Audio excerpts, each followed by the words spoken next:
各位观众朋友，大家好。未来一周的天气呢，跟这个洋流台风行经我们台湾的路径跟它的强度息息相关。我们首先先看一下卫星云图，云图上面很明显的表现出洋流台风的位置哦。它现在目前在2点的状况呢，是距离鹅銮鼻大概是在东方的1170公里的海面上，那稳定的朝着西边这样子前进。那未来的路径呢，其实现在已经蛮明朗的，就是朝着我们的东海岸前进。那在未来的这段期间呢，其实它的影响大致上在这个图面上面给大家做一个呈现。那在过去到现在，它的路径呢，其实有一些往南调整。那看起来在现在呢，最高几率会登陆的地点会落在南花莲、台东的这块区域，其次就是在花莲、宜兰这块区域。那目前的状况都是比较偏南边一点哦。那在它接近的过程当中呢，其实主要的天气变化，以今天来说，现在外面下的雨呢是属于午后雷阵雨的部分，所以在今天下午到晚间还是有比较大的雨势，可是这个跟台风是比较没有关系的。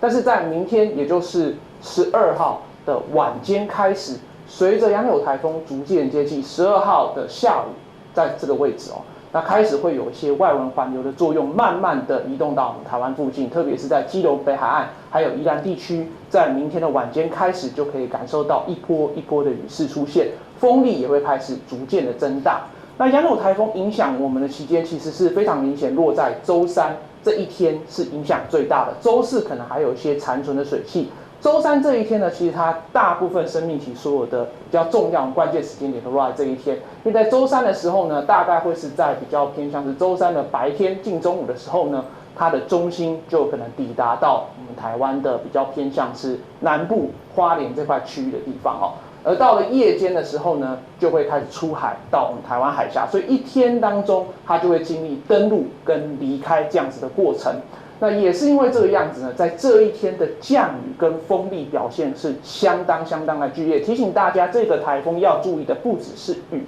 还有风的部分。因为洋流台风呢，目前的结构上面看起来跟前面几颗在季风低压当中生长出来的台风有所不同，它的强的这个风速呢，跟强的降雨都是非常集中在它的暴风圈这个范围内哦。所以当它登陆的过程当中呢，势必对这个登陆地点的附近造成比较明显的强风跟豪雨现象。而在周四的这一天呢，台风的位置就已经抵达到中国大陆的位置上哦。那所以在台湾的上空，主要就是水汽还是比较多一点，可能还是会有些降雨，特别在清晨的时候。不过在白天就会慢慢的转成多云，有午后雷阵雨的现象。可是要记得，虽然它是脱离我们台湾本岛，但是在14号这一天，它反而是接近这种金门这些地带，金门马祖地带。所以其实金门马祖的观众朋友一定要注意，在14号的这一天，风雨上面来说，反而会逐渐增强。而到了周五到下周一的这段期间呢，天气会再度恢复到我们熟悉的夏季天气，也就是白天晴朗，中午偏午后雷阵雨的部分。那这个台风呢，它行经的这个过程其实是相当的快哦。那它后续的时间点呢，并没有明显引进西南风或是西南气流这样子的特征，所以请大家关注的时间会集中在周三、周四这2天。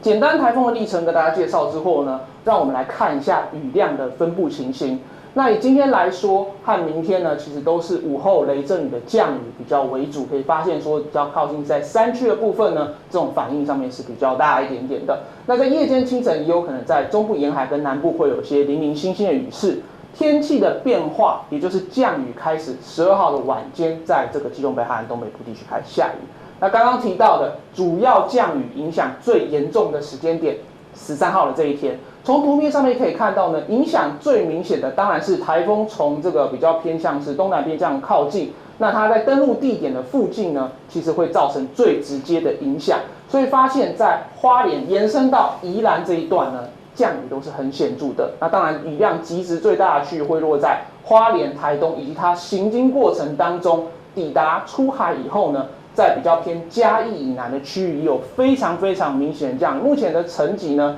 在比较偏东半部到嘉义以南的区域呢，是有大雨或豪雨这样的状况。那当然，在比较偏向是花东以及南部的山区，甚至有超过豪雨等级以上的降雨，就是所谓的大豪雨这样子的程度哦。所以请大家一定要留意一下这一天的这个天气上面来讲的状况，特别是在花莲跟南部地区，是在过去这段期间的台风跟豪雨算是比较严重的灾区，持续而来的这种降雨现象，也可能会造成一些灾害。那另外在14号后面就会发现有很明显的雨量减少的趋势，可是降雨上面还是会有哦。那到了周5到下周1就是一个缓和的情况。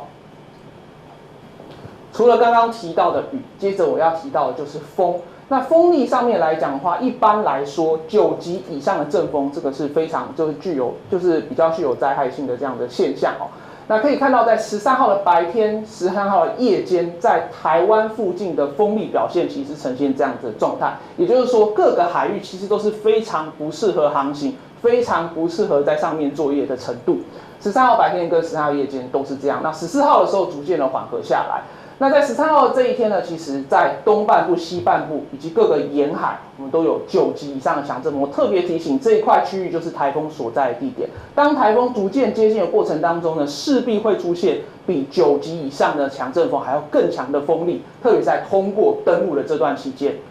那另外就是关于浪高的表现。浪高的表现呢，这边也有呈现这样的情况。在12号的晚上的时候呢，大致上随着台风慢慢靠过来，会出现在东半部地区这种绿色、蓝色，大概是在2米到3米的浪会开始出现。从周2的晚上开始，到了周3，台风逐渐接近在这个位置的时候呢，会发现最强的这个浪高可能在花莲、台东的近海，甚至会有来到这种5米到8米这样子的程度，非常非常不适宜在海上作业。到了13号的一整天晚间的这段期间，虽然说台风在登陆台湾经过之后会有强度减弱的现象，但可以发现在整个台湾附近的海域都是维持在这种3米以上的浪高，所以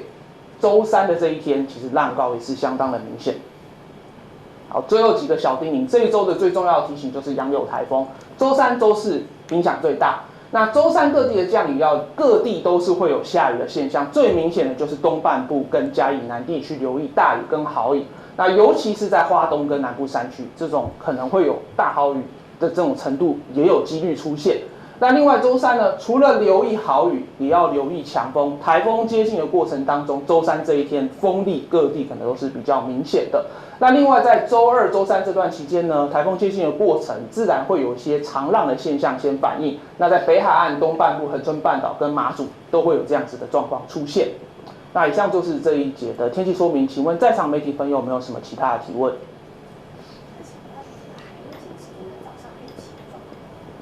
好。以目前的台风路径去显示的话呢，海警的时间预计会是在今天的深夜到明天的清晨做发布，那陆警的时间就会变成明天的中午到下午的这一段，就可能发布陆上台风警报。想看最完整的新闻内容，记得下载 TVBS 新闻网 APP。